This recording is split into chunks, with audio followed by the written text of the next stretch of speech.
네, 여러분 안녕하십니까. 2024년 9월 8일. 자, 오늘은 아모스 시리즈 이제 세 번째 시간으로 아모스 6장 3절에서 7절의 말씀을 가지고 악인들의 모델이라는 제목으로 함께 여러분들과 말씀을 나누겠습니다. 자, 5절이니까요. 한번 보도록 하겠습니다. 3절. 너희는 흉한 날이 멀다 하여 포악한 자리로 가까워지게 하고. 4절. 상하상에 누우며 침상에서 기지개 펴며 양떼에서 어린 양과 우리에서 송아지를 잡아서 먹고. 5절. 비파 소리에 맞추어 노래를 짓거리며 다윗처럼 자기를 위하여 악기를 제조하며. 6절. 대접으로 포도주를 마시며 귀한 기름을 몸에 바르면서 요셉의 환난에 대하여는 근심하지 아니하는 자로다. 7절. 그러므로 그들이 이제는 사로잡히는 자 중에 앞서 사로잡히리니 기지개를 켜는 자의 떠드는 소리가 그치리라. 자, 아모스 시리즈를 하면서 여러분들 중에 혹시 느끼신 분이나 발견하신 분들도 계실지 모르겠습니다. 이 아모스서는 한마디로 여호와의 정의에 관한 메시지라고도 할 수 있습니다. 물론 성경 구약과 신약을 통틀어서 늘 하나님은 일관당히 하나님의 정의와 공의에 대해서 선포하고 계십니다. 그리고 신약에 와서는 그 메시지를 예수님이 사랑이라는 이름으로 또 선포하십니다. 사랑에는 불의를 기뻐하지 아니하는 것도 포함되어 있기 때문이죠. 네, 말씀드렸지만. 그래서 이 아모스 시리즈 안에는 당시의 열방과 또 이스라엘을 향하여 죄악을 끊임없이 밝히면서 심판을 경고하고 있기 때문에 여호와의 정의에 관한 메시지라고도 설명할 수 있는 것입니다. 그 중에서도 오늘 본문의 6장은 이스라엘의 지도자들을 향한 경고의 메시지이기도 합니다. 어느 한 사회를 이끌고 영향력이 큰 사람들은 그에 따른 아주 큰 책임이 함께 한다는 것을 알려주는 말씀이기도 한 것입니다. 자, 3절부터 보겠습니다. 3절. 너희는 흉한 날이 멀다 하여 포악한 자리로 가까워지게 하고. 자, 오늘 본문의 대상을 좀 더 자세히 설명하자면 사마리아 상류층들에 대한 경고의 메시지입니다. 문제는 이들이 하나님의 경고를 무시한 채 자신들의 삶을 돌아보거나 반성하는 자세를 갖지 않았다는 점입니다. 오히려 더욱더 죄악의 길로 가고자 하였습니다. 돌아가는 어떤 상황의 심각성을 깨닫지 못하고, 깨닫기를 거부하면서 당장 자기 손에 쥐고 있는 부와 명예와 권력을 탐닉하는 데에만 집중합니다. 이거 굉장히 기시감이 들지 않습니까? 네. 문제는 자신들이 손에 쥔 부나 명예, 권력이 악한 방법으로 얻은 것이고 또 악하게 사용되어지고 있는 것에 대한 아무런 죄책감이 없다는 것입니다. 자, 4절. 상하상에 누우며 침상에서 기지개 켜며 양떼에서 어린 양과 우리에서 송아지를 잡아서 먹고. 딱히 추가로 해석할 필요가 없는 말씀이기도 합니다. 뭐죠? 그야말로 사치의 극을 달리는 당시 사마리아 기득권들의 모습을 묘사하고 있는 것입니다. 백성들은 전쟁에 시달리고 가난과 굶주림에 죽어가도 이들 기득권들은 백성에게 아무런 관심이 없습니다. 정말 하나님께서 가장 싫어하는 모습인 것입니다. 그런데 이들의 부가 어디에서 나왔습니까? 앞에서도 말씀드렸지만, 자, 성경에서도 명시하고 있습니다. 아모스서 8장 4절에서 7절을 보면은 가난한 자를 삼키며 땅에 힘없는 자를 망하게 하려는 자들아, 이 말을 들으라. 너희가 이르기를 월삭이 언제 지나서 우리가 알곡을 팔며 안식일이 언제 지나서 우리가 밀을 내게 할꼬. 에바를 작게 하고 세계를 크게 하여 거짓 저울로 속이며 은으로 힘없는 자를 사며 신한 켤레로 가난한 자를 사며 찌꺼기 밀을 팔자 하는도다. 여호와께서 야곱의 영광을 두고 맹세하시되 내가 그들의 모든 행위를 절대로 잊지 아니하리라 하셨나니. 무슨 내용입니까? 바로 백성들을 착취해서 얻은 부와 권력인 것입니다.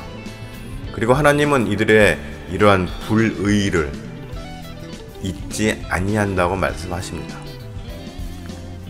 그리고 이 하나님의 경고는 시대를 초월해서 오늘날 현재까지도 유효합니다.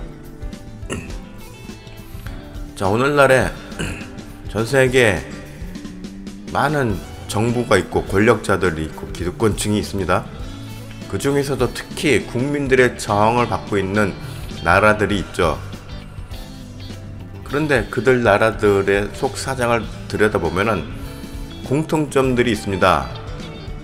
여전히 일반 국민들을 속여서 그들의 경제력을 빼앗고 그 힘으로 권력을 사서 사회 가치를 왜곡시킵니다. 이러한 일련의 형태들이 공통적으로 일어나고 있는 것입니다.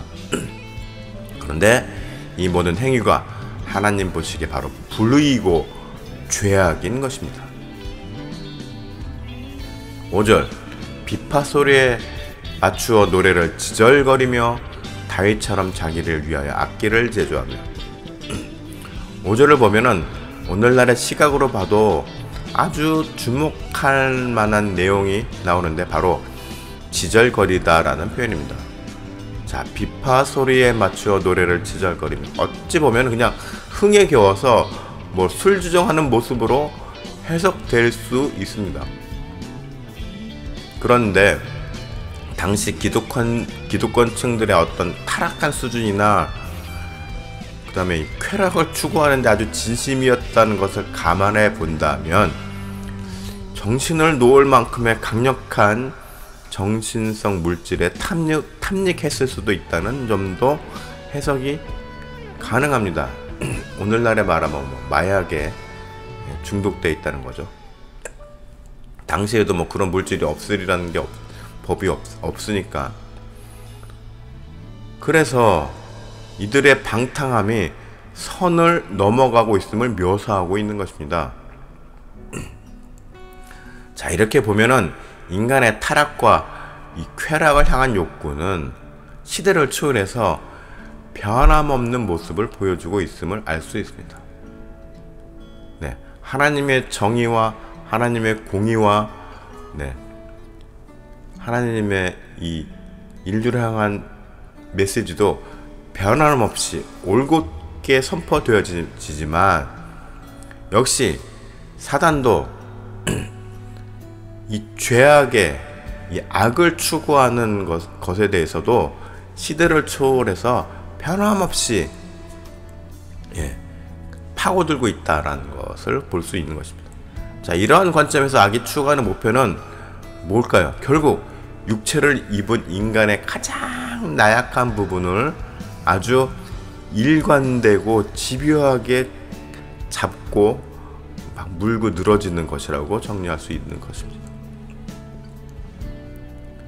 인간의 가장 나약한 부분, 사람 개개인마다 또 나약한 부분이 있습니다. 가장 그런 부분을 파고든다는 것이죠. 그래서 우리들은 참 쉽지 않은 것이다. 자, 6절 대접으로 포도주를 마시며 귀한 기름을 몸에 바르면서 요셉의 환난에 대하여는 근심하지 아니하는 자로다. 자, 6절의 상반절 말씀 역시 5절에 이어서 사마리아의 기득권층들의 타락과 사치에 대한 묘사를 하고 있습니다. 그런데 여기에서 보면은 대접으로 포도주를 마신다라는 표현이 나옵니다. 자, 이 대접은 무엇이냐? 성전에서 제사를 위해 사용하는 커다란 그릇, 대야 같은 것을 의미합니다. 출애굽기 38장 3절에 제단의 모든 기구 곧 통과, 부삽과 대야와 고기 갈고리와 불에 옮기는 그릇을 다 놋으로 만들고, 놋대야죠. 그러니까 놋대야. 제가 어렸을 때도 할아버지 할머니 댁에 가면은 그때만 해도 진짜 놋으로 만든 밥그릇이 있었어요. 거기다 밥 퍼주시고 했던 기억이 있는데, 놋으로 만든 그 그릇은 리리끼리하죠. 거의 어두운 갈색이 나옵니다. 그런데 윤이 또 바짝바짝 나요. 광을 내가지고. 하여튼간 놋으로 만든 대야, 그리고 성전에서 거룩한 제사 때 쓰이는 도구입니다. 그런데 이 거룩한 제사 때 쓰이는 도구를 자신들의 향락을 위한 도구로 사용하는 것입니다.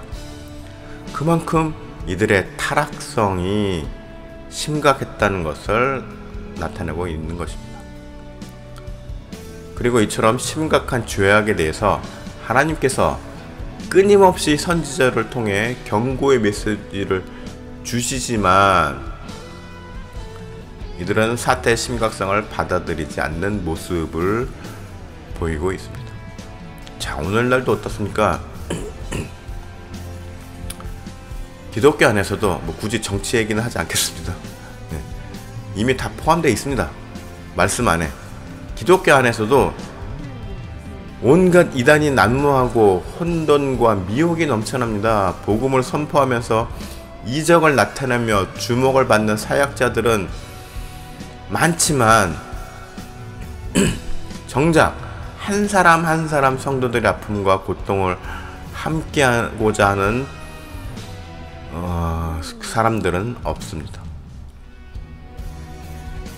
정말로 복음이 요구하는 희생과 헌신은 없다는 것입니다. 그저 보여지고 알려지며 유명해지는 소위 스타 종이라고 하는 사람들만이 있을 뿐입니다. 네, 알려지고 유명해지는 거 가지고 뭐라 할 수는 없습니다. 저도 뭐 기왕이면 다홍치면 저도 기왕이면 뭐 제가 저를 통해서 선포되어지는 말씀이 많은 사람들이 듣고 또 이렇게 그걸 통해서 깨달을 수 있다면은 뭐 그거 좋은 일이죠. 좋은 일입니다. 하나님께서 허락하신다면. 네. 문제는 이렇게 유명해지면서 얻어지는 명예가 있습니다. 예. 그거 당연히 하나님께 돌려야 되겠죠. 또 부수적으로 들어오는 물질들이 있습니다. 이거 어디다 써야 돼요? 네, 하나님의 사역을 위해서 쓰여야 되겠죠.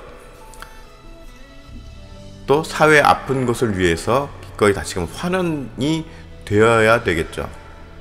그런데 가만히 보면은 그렇지 않았다는 것이 문제가 있는 것입니다.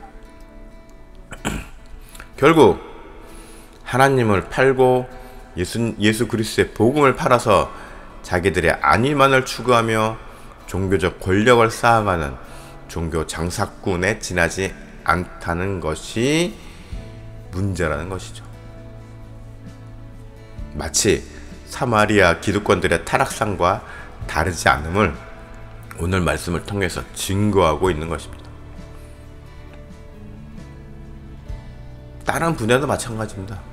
요즘 한국에서 스포츠 여러 협회, 종목별 협회에도 굉장히 문제가 많죠. 보면 다 이 말씀 안에 다 설명이 됩니다. 정치는 굳이 구체적으로 말씀드리지 않겠습니다. 자, 말씀을 정리해 볼까요? 7절. 그러므로 그들이 이제는 사로잡히는 자 중에 앞서 사로잡히리니 기지개 켜는 자의 소리가 기지개 켜는 자의 떠드는 소리가 그치리라. 자, 마지막까지 회개하기를 거부하는 자들의 말로는 하나님의 심판 중에서도 제일 앞서서 받게 될 것이라고 예고합니다. 그러니까 우리는 어떻게 해요? 내가 죄를 깨달았으면 빨리 회개를 해야 됩니다. 빨리 회개를 해야 돼요. 네. 더불어 기지개 켜는 자의 떠드는 소리라는 표현이 나옵니다. 이게 무슨 의미인가요? 끝까지 자신들의 물질과 권력의 힘을 놓지 않고 마지막까지 발버둥 치는 모습을 묘사하고 있는 것입니다. 그렇지만 결국에는 어떻게 되죠? 이러한 마지막 발악도 끝나게 될 것이라는 말씀입니다. 자, 악인들은 아니 하나님은 악인들에게도 분명히 돌이킬 기회를 주십니다. 맞죠? 네. 하나님은 모든 인류에게 돌이킬 기회를 주십니다. 그리고 이미 주셨죠. 뭐를 통해서요? 예수 그리스도의 십자가를 통해서 모든 인류가 구원을 향해 다가올 수 있는 길을 열어 주셨습니다. 분명히 기회를 주셨다 이겁니다. 그러나 이들은 자신들이 갖고 있는 카드가 많다고 생각합니다. 악인들은 나에겐 아직 이 카드가 있고 이 카드가 있고. 네. 그래서 절대로 자신들이 가지고 있는 힘을 포기하지 않습니다. 이게 불행인 거죠. 끝까지 버티고 물러서지 않으며 인정하지 않습니다. 이것이 악인들의 마지막 최후의 모습인 것입니다. 결국 우리들은 이런 악인의 모델을 보면서 반면교사로 삼아야 합니다. 어찌 보면 내가 지금 꺼낼 수 있는 카드가 없다는 것이 그것이 은혜일 수가 있는 것입니다. 내가 뽐내고 자랑할 만한 돈이 없고 재산이 없고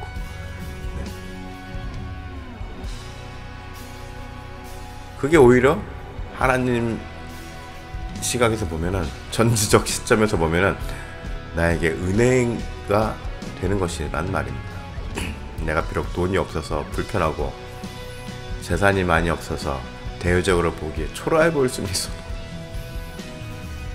하나님에서 보면 내가 너에게 은혜를 베푼 거야.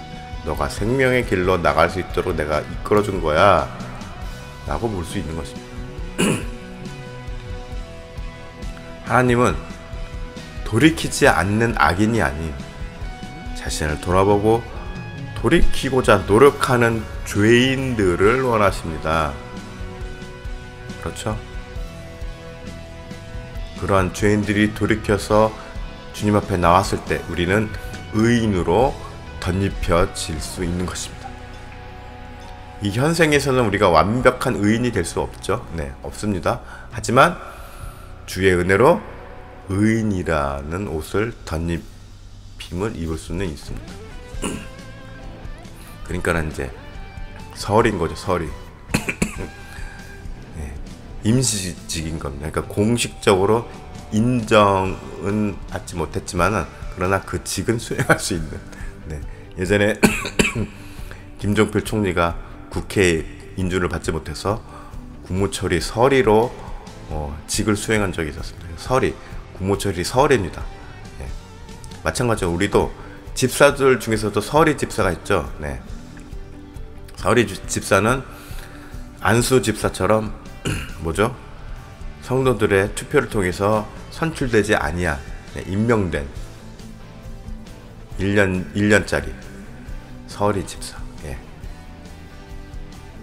또 우리는 서리 의인입니다. 서리 의인. 굳이 표현하자면. 네. 그래서 하나님은 자신들의 죄를 돌이키고자 노력하는 죄인, 우리 같은 사람들을 원하시는 것입니다. 여러분들 모두 남은 삶의 여정에서 각자의 어떤 길을 가더라도 어떤 모습으로 가더라도 언제나 주님의 뜻과 주님의 법 안에서 주님 보시기에 합당한 삶을 살고자 노력하는 성도들이 되시기를 축복합니다.